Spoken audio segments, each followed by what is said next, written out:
Hello students, स्वागत करता हूं मेरे यूट्यूब चैनल पे आप सभी का।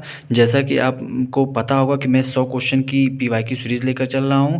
तो अब तक मैं जो है कि 15 क्वेश्चन डाल चुका हूं, आज 16वां क्वेश्चन डाल रहा हूं। ठीक है, तो आइए शुरू करते हैं 16वां क्वेश्चन। ठीक है, तो ये क्लास 10th का पीवाईक्यू है। आप प्लेलिस्ट में जाके जरूर देखिएगा, मैं इसका लिंक डिस्क्रिप्शन में दे दूँगा। ठीक है, देखिए क्या दिया, if sine a equal to 3/4 then calculate the value of sec ए।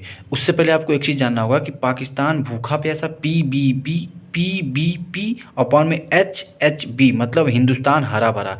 पाकिस्तान भूखा पैसा, हिंदुस्तान हरा भरा। तो ये P/H किसका होता है, साइन का होता है। B/H किसका होता है, कॉस का होता है। और P/B किसका होता है, टेन का होता है। जस्ट इसी का अपोजिट क्या क्या हो जाता है, देखिए साइन का अपोजिट कॉस एक 1/कॉसेक होता है। कॉसेक ए का इक्वल टू क्या होता है, 1/सेक ए होता है। और टेन ए का क्या होता है, कॉट ए होता है, 1/कॉट ए। तो आइए देखिए इसको देखते हैं। तो साइन हमारा ये P हो गया और ये क्या हो गया, H हो गया। तो देखिए 90 के सामने वाले को क्या बोलते हैं, H बोलते हैं, ध्यान दीजिएगा। और जिस एंगल के बारे में बोलेगा उसके सामने वाले को क्या बोलते हैं, P बोलते हैं। और जिस पे दोनों एंगल बना होगा उसको हम लोग क्या बोलेंगे, बेस बोलेंगे। इतनी कॉन्सेप्ट आपके क्लियर हो गया होगा। मुझे अगर आपको क्लियर होगा तो मुझे बताइएगा। ठीक है, आशा करता हूँ ये बात आपको अच्छे से समझ में आ गई होगी। ठीक, एक बार फिर से समझाता हूँ कि जो एंगल, जिस एंगल के बारे में पूछेगा उसके सामने वाला जो साइड होता है उसको परपेंडिकुलर बोलते हैं।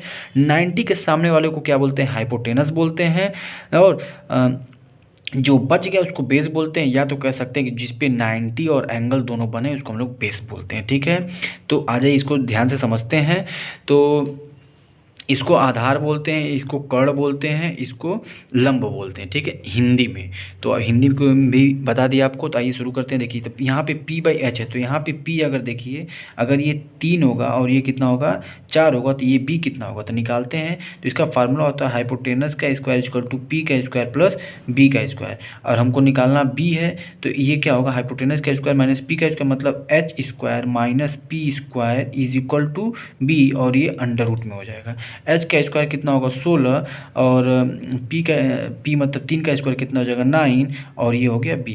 ओवरऑल आप देखेंगे कि B की वैल्यू कितनी आ गई, अंडर रूट में 7 आ गई। ठीक है, अब देखिए सेक पूछा है, तो सेक क्या होता है, पहले कॉस निकालते हैं। तो कॉस ए की वैल्यू हो जाएगी, कितनी हो जाएगी, B/H हो जाएगी। तो हमने B निकाल लिया है, कितना निकाला है B, हमने निकाला है B हमने निकाला कितना, √7 निकाला हमने। और हाइपोटेनस पहले से ही पता था। ठीक है, कितना था, 4 था, कितना था, 4 था। तो कॉस ए की वैल्यू तो इतनी आ गई, लेकिन हमको निकालना है किसकी, सेक ए की वैल्यू निकालना है, जो कि कॉस का उल्टा होता है। तो इसका उल्टा कर देंगे, 4/√7 हो जाएगी। 4/√7 इज़ द करेक्ट आंसर इसका हो जाएगा। आशा करता हूँ ये बात आपको अच्छे से समझ में आ गई होगी कि इसका आंसर कितना हो जाएगा, 4/√7 इज़ द करेक्ट आंसर। ठीक है, या डायरेक्ट भी आप लिख सकते हैं। देखिए कैसे लिख सकते हैं डायरेक्ट, इसको मैं और बता दे रहा हूँ अच्छे से डिटेल में।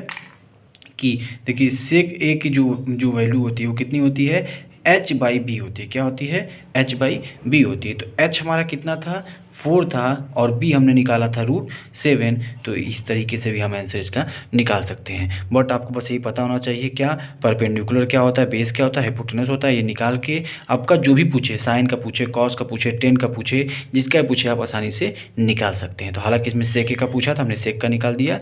इसका करेक्ट आंसर यही हो जाएगा। ठीक है, तो आशा करता हूँ ये बात आपको अच्छे से समझ में आ गई, कॉन्सेप्ट भी आपका अच्छे से बिल्ड हो गया होगा, आपको ये चीज़ें अच्छे से क्लियर हो गई होंगी, ये उम्मीद करता हूँ। ठीक है, तो प्लीज़ मेरे चैनल पर नए हैं तो मेरे चैनल को लाइक करें। आपका ही अपना चैनल है, यह आपको हमेशा आपके साथ रहेगा, आपको सपोर्ट करेगा। किसी प्रकार कोई दिक्कत हो तो आप मुझे कमेंट बॉक्स में कमेंट करके ज़रूर बताएं।